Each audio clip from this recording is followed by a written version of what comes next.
Hi అండి, welcome to NY properties and construction ఛానల్కి. మా ఛానల్ మీరు మొదటిసారి చూస్తున్న వారైతే సబ్స్క్రైబ్ చేసుకోండి, లైక్ చేయండి, షేర్ చేయండి, పక్కన ఉన్న బెల్ ఐకాన్ ప్రెస్ చేయండి. మీరు చూస్తున్నది కమర్షియల్ సైట్ అండి, 19 సెంట్లు. దీని లొకేషన్ వచ్చేసి విజయవాడ ఇన్నర్ రింగ్ రోడ్ అండి, నున్నలో ఉంటుంది. ఇది Vijayawada inner ring road site. ఇది commercial site, main road face.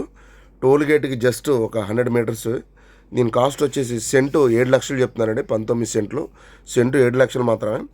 Price అయితే మాత్రం స్లైట్లీ నెగోషియేషన్, 6 లక్షల లోపల అయితే రాదు. సెంటు 7 లక్షలు చెప్తున్నారు, ఏదన్నా 6 లక్షలు లేదా 6 లక్షల పైనేనండి. రావర్పాడు రింగ్ రోడ్ నుంచి ఎగ్జాక్ట్గా 7 కిలోమీటర్లు ఉంటుంది. మీకు ఇది హోటల్ పర్పస్గా, రెస్టారెంట్స్కి బాగా ఉపయోగపడుతుంది. ఇది మంచి కమర్షియల్ సైట్. ఇది ఫ్యూచర్లో అయితే మీకు మినిమం ఎకరం 10 కోట్లలో అవుతుంది. ప్రజెంట్ అయితే ఇక్కడ 5 నుంచి 6 నడుస్తుంది. చిన్న బిట్లకు ప్రైస్ ఎక్కువ చెప్తున్నారు, సెంటు 7 లక్షలు చెప్తున్నారు. ఈ సైట్ గురించి మీకు ఫర్దర్గా ఏమైనా వివరాలు కావాలనుకుంటే స్క్రీన్ పైన కాంటాక్ట్ నెంబర్ కాంటాక్ట్ చేయండి.